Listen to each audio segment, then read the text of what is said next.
Section 23 talks about transfer contingent on happening of a specified uncertain event. निर्धारित अनिश्चित घटना के घटित होने पर संपत्ति का हस्तांतरण।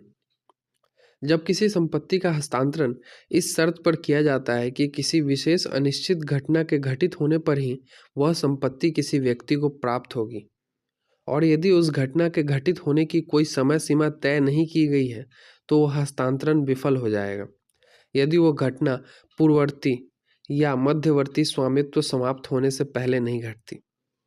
सरल भाषा में इसे समझते हैं। यदि किसी व्यक्ति को संपत्ति तभी मिलेगी जब कोई अनिश्चित घटना होगी, और यदि वह घटना कभी घटित ही नहीं होती या बहुत देर से होती है तो वह व्यक्ति संपत्ति का हकदार नहीं होगा। अब एक एग्जाम्पल से इसको समझते हैं। रमेश ने अपनी वसीयत में लिखा कि उसका बेटा मोहन तभी संपत्ति का मालिक बनेगा जब वो विदेश चला जाएगा।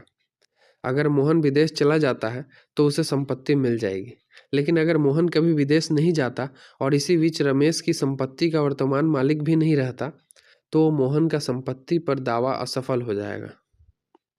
एक और एग्जाम्पल से समझते हैं। राज ने अपनी संपत्ति अपने दोस्त अजय को यह कहते हुए दी कि अगर अजय लॉटरी जीतता है तभी उसे संपत्ति मिलेगी। यदि अजय लॉटरी जीत जाता है तो उसे संपत्ति मिल जाएगी, लेकिन यदि अजय लॉटरी नहीं जीतता तो संपत्ति का हस्तांतरण ही नहीं होगा और वो संपत्ति उसे नहीं मिलेगी।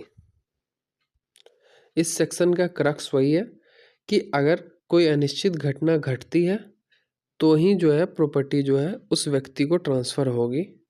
अगर वो नहीं घटती या बहुत देरी से घटती है तो संपत्ति का हस्तांतरण फेल हो जाएगा। ठीक है, आशा है धारा 23 समझ आ गई होगी। अब हम 24 की तरफ बढ़ते हैं। धारा 24 transfer to such of certain persons as survive at some period not specified.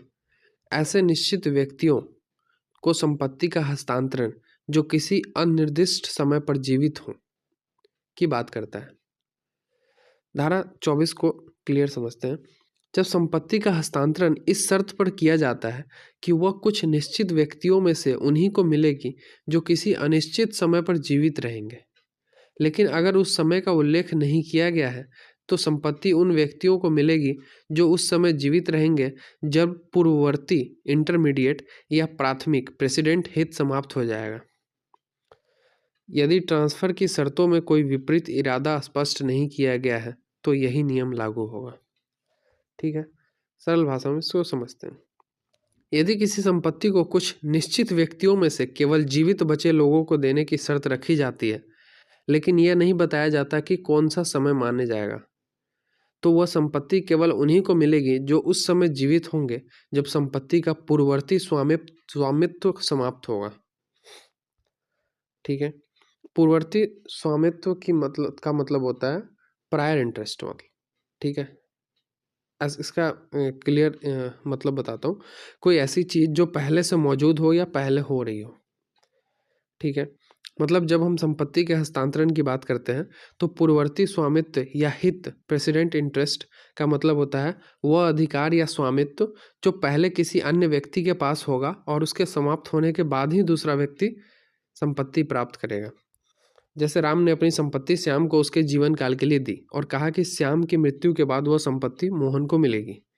Shyam का स्वामित्व पूर्ववर्ती कहलाएगा, प्रेसिडेंट इंटरेस्ट, क्योंकि श्याम के जीते जी मोहन को संपत्ति नहीं मिलेगी। मोहन को संपत्ति तभी मिलेगी जब श्याम का हित समाप्त हो जाएगा, यानी उसकी मृत्यु होगी। ठीक है, तो प्रेसिडेंट इंटरेस्ट यही होता है। अब हम धारा 24 के एग्जाम्पल को समझते हैं। जैसे ABC के बीच में संपत्ति का बंटवारा करना है। ठीक है, राम ने अपनी संपत्ति श्याम के जीवन काल के लिए उसे दी और श्याम की मृत्यु के बाद मोहन और सोहन को देने की बात कही। अब अगर मोहन की मृत्यु श्याम के जीवन काल में हो जाती है और सोहन जीवित रहता है तो श्याम की मृत्यु के बाद संपत्ति केवल सोहन को मिलेगी। ठीक है, अब जैसे A ने अपनी संपत्ति B के जीवन काल के लिए उसे दी और उसके बाद कहा कि यह संपत्ति C और D में बराबर बांट दी जाए या जो उनमें से जीवित रहे उसे मिले। यदि B के जीवन काल में C की मृत्यु हो जाती है और D जीवित रहता है तो B की मृत्यु के बाद संपत्ति पूरी तरह से D को मिलेगी। ठीक है, आगे समझ में? तो यही है धारा 24। अब हम धारा 25 की ओर बढ़ते हैं। धारा 25 section 25 talks about conditional transfer, सशर्त हस्तांतरण। ठीक है। This section states that when a transfer of property is subject to a condition, but that condition is impossible to fulfill, illegal, fraudulent, harmful, immoral, or against public policy, the transfer is considered void, invalid. ठीक है। इस धारा के अनुसार अगर किसी संपत्ति का हस्तांतरण एक शर्त पर निर्भर करता है और वह शर्त असंभव, अवैध, कपटपूर्ण, हानिकारक, अनैतिक या सार्वजनिक नीति के खिलाफ है तो हस्तांतरण अमान्य हो जाएगा। अब किन परिस्थितियों में कंडीशनल ट्रांसफर अमान्य होगा ये देखते हैं। पहला, शर्त असंभव हो, जो पूरा करना संभव ही न हो। दूसरा, शर्त कानून द्वारा निषिद्ध हो, कानूनन गलत हो। तीसरा, शर्त अनैतिक हो, जो समाज के नैतिक मूल्यों के खिलाफ हो। चौथा, धोखेधारी पूर्ण हो, जिसका उद्देश्य धोखा देना हो। और लास्ट, शर्त किसी को हानि पहुंचाने वाली हो, व्यक्ति या संपत्ति को नुकसान हो उससे। उदाहरण के लिए देखते हैं इम्पॉसिबल कंडीशन को। ए ने बी को एक खेत इस शर्त पर दिया कि वो 1 घंटे में 100 मील चलेगा। यह असंभव है, इसलिए यह हस्तांतरण वाइड होगा। ठीक है। दूसरा, एक इलीगल कंडीशन का देखते हैं। ए ने बी को 500 इस शर्त पर दिए कि वो सी की हत्या करेगा। हत्या अवैध है, इसलिए यह हस्तांतरण अमान्य होगा। ठीक है। ए ने अपनी भतीजी सी को 500 इस शर्त पर दिए कि वो अपने पति को छोड़ दे। यह अनैतिक है, इसलिए यह हस्तांतरण अमान्य होगा। ठीक है।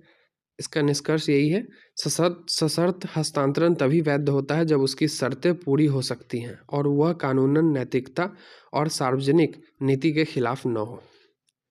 ठीक है। अगर अवैध, असंभव, धोखेधारीपूर्ण या अनैतिक है तो पूरा हस्तांतरण अमान्य हो जाएगा।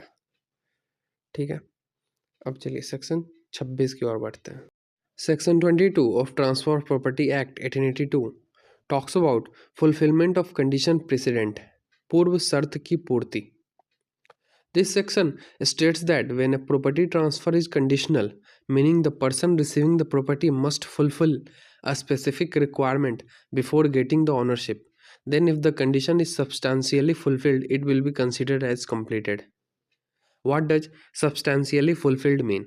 If a person has followed the essential part of the condition, even if some minor parts were not followed due to unavoidable reasons, the condition will still be treated as fulfilled.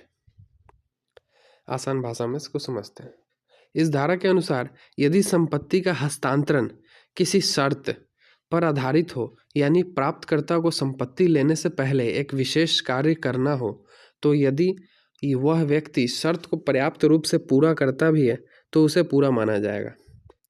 पर्याप्त रूप से पूरा का मतलब है अगर कोई व्यक्ति शर्त का मुख्य उद्देश्य पूरा कर देता है लेकिन किसी छोटी वजह से पूरी तरह नहीं कर पाता तो उसे पूरा मान लिया जाएगा। जैसे इसका एक एग्जाम्पल देखते हैं। ए ने बी को 5000 इस शर्त पर देने का वादा किया कि वह सी, डी और ई की सहमति से शादी करेगा।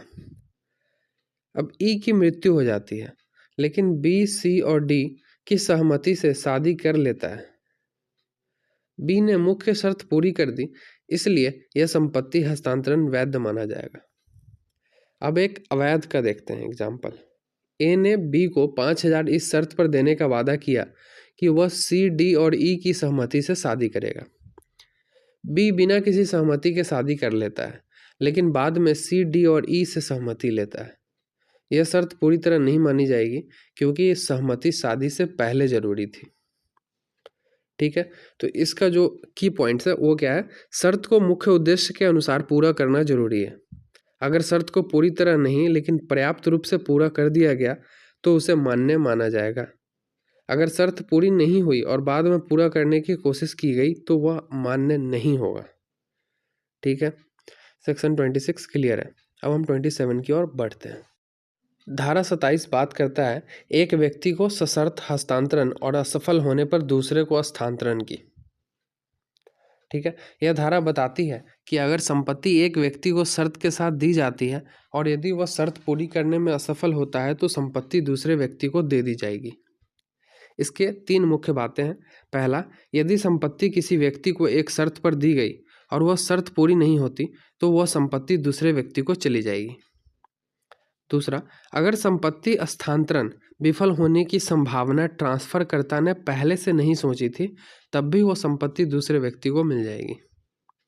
तीसरा, लेकिन यदि ट्रांसफरकर्ता ने हस्तांतरण की विफलता के लिए एक विशेष कारण तय किया था और वही कारण नहीं हुआ तो दूसरा हस्तांतरण नहीं होगा। एक एग्जाम्पल से इसको समझते हैं। पहला, जो सक्सेसफुली ट्रांसफर्ड होगा, इस केस में ए ने 500 बी को इस शर्त पर ट्रांसफर किए कि बी ए की मृत्यु के 3 महीने के अंदर एक लीज एग्रीमेंट बनाएगा। अगर बी ऐसा करने में असफल रहा तो पैसे सी को मिलेंगे। बी ए की मृत्यु से पहले ही मर जाता है। अब संपत्ति सी को मिल जाएगी क्योंकि बी शर्त को पूरा करने में असफल रहा। अब एक एग्जाम्पल देखते हैं जिसमें ये लागू नहीं होगा, मतलब कि प्रॉपर्टी ट्रांसफर नहीं होगा। ए ने संपत्ति अपनी पत्नी को ट्रांसफर कर दी, लेकिन यह शर्त रखी कि अगर वह ए से पहले मर जाती है तो संपत्ति बी को मिल जाएगी। ए और उसकी पत्नी एक साथ किसी हादसे में मर जाते हैं और यह तय नहीं हो सकता कि कौन पहले मरा। बी को संपत्ति नहीं मिलेगी क्योंकि शर्त थी कि पत्नी ए से पहले मरे। यह साबित नहीं किया जा सकता। ठीक है, तो इसमें जो मुख्य बातें हैं वो यही है कि अगर पहले व्यक्ति को दी गई संपत्ति हस्तांतरित नहीं होती तो वो दूसरे को मिल सकती है। अगर ट्रांसफर विफलता की सटीक स्थिति तय की गई थी तो वही स्थिति होनी चाहिए। यदि स्थिति स्पष्ट न हो तो दूसरा व्यक्ति संपत्ति नहीं पाएगा। आशा है धारा 27 समझ आ गई होगी। अब 28 की ओर बढ़ते हैं।